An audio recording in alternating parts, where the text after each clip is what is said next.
Hello my dear student. आप सभी लोग मध्यकालीन इतिहास पढ़ रहे थे और उसमें गुलाम वंश के बारे में आप लोग को पहला लेक्चर मिल चुका था। आज हम लोग गुलाम वंश में दूसरा लेक्चर देखेंगे। पहले में आप लोग रजिया सुल्तान तक पढ़ चुके थे, जो पहली और आखिरी सुल्तान थी। तो चलिए अब आगे हम लोग देखते हैं। रजिया सुल्तान और अल्तुनिया की मृत्यु 1240 में हो गई थी। जगह भी याद रखेंगे, कैथल नामक जगह पर इनकी मृत्यु हो गई। इनके बाद जो राजा बना वह बहराम शाह राजा बना, और बहराम शाह राजा बना तो उसने एक नया पद बना दिया था नायब का। इसकी चर्चा पिछले क्लास में भी कर दी गई थी। इससे पहले दिल्ली सल्तनत में नायब का पद नहीं था, लेकिन बहराम शाह नायब का पद ला दिया, और नायब का जो पद होता था वह सुल्तान के बाद सबसे पावरफुल पद होता था। और जब नायब का पद नहीं था तो वजीर का पद सबसे पावरफुल होता था। तो Bahram Shah created a new post of नायब, और नायब पर नियुक्त होने वाला यानी कि पहला नायब बनने वाला व्यक्ति कौन था? तो नायब का पहला पद धारण करने वाला एतगीन था। ठीक है, तो the first person to hold the post of नायब वाज एतगीन। अब बहराम शाह के बाद गद्दी पर बैठा कौन? अलाउद्दीन मसूद शाह। अलाउद्दीन मसूद शाह सन 1242 ईस्वी से लेकर 1246 ईस्वी तक शासन किया। इसके बाद गद्दी पर बैठा नसरुद्दीन महमूद। यह 1246 ईस्वी से लेकर 1265 ईस्वी तक शासन किया। बलबन ने अपनी पुत्री का विवाह कर दिया। किससे कर दिया? नसरुद्दीन महमूद से। Balban married his daughter to Nasiruddin Mahmud, और नसरुद्दीन ने बलबन को नायब का पद दिया और उलुग खां की उपाधि दी। यानी बलबन सुल्तान बनने से पहले किस पद पे था? नायब के पद पे था। और नायब क्या होता था? सुल्तान के बाद सबसे पावरफुल पोस्ट होता था। लेकिन यहाँ पर नसरुद्दीन महमूद जो था वह सिर्फ कहने के लिए राजा था, और असली पावर किसके पास था? नायब के पास। और वो नायब कौन था? बलबन था। और अपनी पुत्री का भी विवाह इससे कर दिया था। तो आगे चल के गद्दी पर बैठ जाता है बलबन। बलबन ने 1266 ईस्वी से लेके 1287 ईस्वी तक शासन किया। इसका कुछ आखिरी समय तबीयत खराब हो जाने की वजह से बीता था 1 साल वगैरह। तो 1266 से लेकर 1287 तक इसका मूल नाम बहाउद्दीन था, और इसकी उपाधि गियासुद्दीन थी। ये राज्यारोहण के बाद इसने गियासुद्दीन की उपाधि धारण की। इसकी एक उपाधि उलुग खान थी। यह उपाधि कौन दिया था? नसरुद्दीन महमूद दिया था। उलुग खान मतलब महान खान। इसकी एक उपाधि नियाबत खुदाई थी, और एक उपाधि इसका जिले इलाही का था। तो ये सब इसकी उपाधियाँ थी। आगे देखते हैं।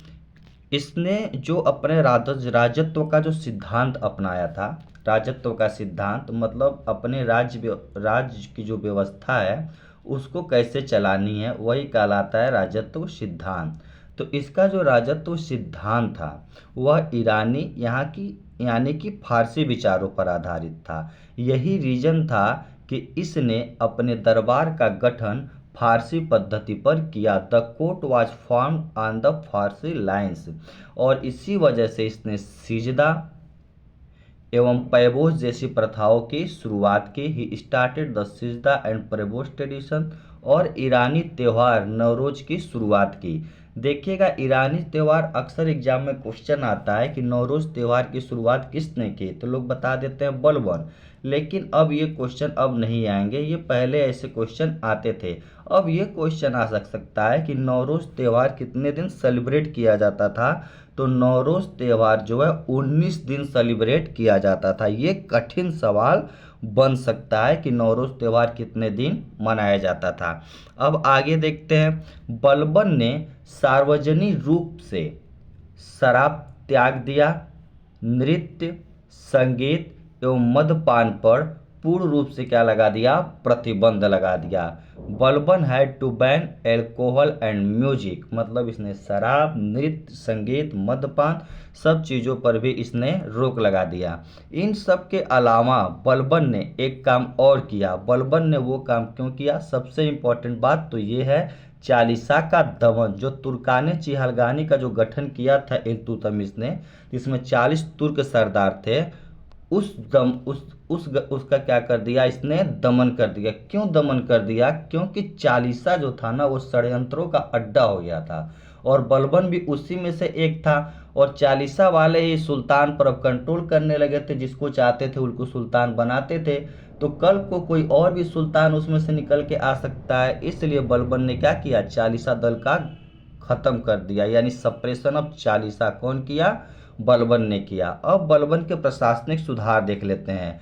बलबन ने दीवाने अर्ज का गठन किया जो सैन्य विभाग था, और सिक्क का गठन किया। देखिए ये क्वेश्चन बहुत इंपॉर्टेंट है।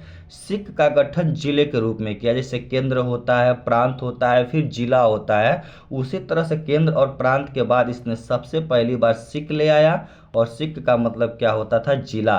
और बलबन ने बरीद का इस्तेमाल बहुत ही बखूबी किया, बहुत ही सही तरीके से किया। फिर आगे चल के आप लोग देखेंगे कि अलाउद्दीन खिलजी भी बरीद का प्रयोग बहुत ही अच्छे तरीके से करता है।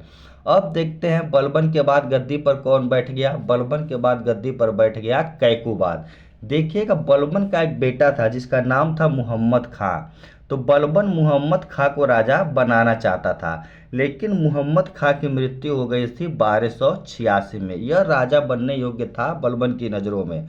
एक सूफी संत थे, उन्होंने ये कह रखा था कि मुहम्मद खां जो है ये मंगोलों से लड़ते हुए मारा जाएगा, और तमर के नेतृत्व में तमर के नेतृत्व में मंगोल आक्रमण होता है और उसमें मुहम्मद खां मारा जाता है। तो मुहम्मद खां राजा बन नहीं पाता है। मुहम्मद खां के समय ही अमीर खुसरो, इनका भी नाम आप लोग सुने होंगे, अमीर खुसरो के बारे में, ठीक है, अमीर खुसरो। फिर थे अमीर हसन देहलवी, ठीक है ना, अमीर हसन देहलवी, जिनको भारत का सादी कहा जाता है। इन लोगों ने इन लोगों ने साहित्यिक जीवन की जो शुरुआत थी मुहम्मद खां के ही संरक्षण में रह के ही किया था, मुहम्मद खां के। लेकिन क्वेश्चन अक्सर आता है तो राजा को केंद्र में रख के पूछता है तो बलबन, लेकिन मुहम्मद खां का भी नाम याद रखेंगे। तो गद्दी पर कौन बैठ गया अब इसके बाद, बलबन के बाद कैकुबाद गद्दी पर बैठ जाता है। ये 1287 से लेकर 1290 तक शासन करता है। कैकुबाद जो था ये बुखरा खां का बेटा था। बलबन बुखरा खां को भी गद्दी पर बैठाना चाहता था जो उसका बेटा था, लेकिन बुखरा खां जो था वो बंगाल छोड़ के आने को तैयार नहीं था, तो कैकुबाद को गद्दी पर बैठा दिया।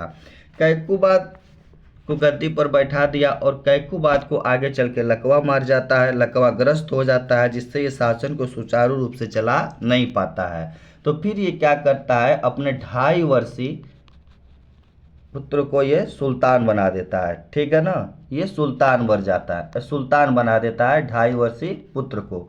तो जब ये सुल्तान बन जाता है तो उस समय फिरोज खिलजी जो था वह उत्तर पश्चिम, मान लीजिए भारत उत्तर पश्चिम वाला जो एरिया था, उत्तर पश्चिम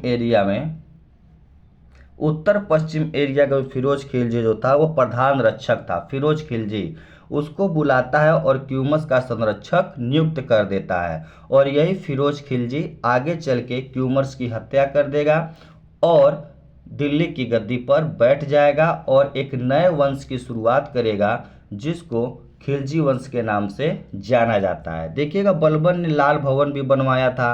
तो ये सब जो पार्ट है उस दिल्ली के वो दिल्ली की प्रशासनिक व्यवस्था और संस्कृति में हम पढ़ा चुके हैं और उसका वीडियो भी डाल चुके हैं, तो आप लोग वो वीडियो जरूर देखें।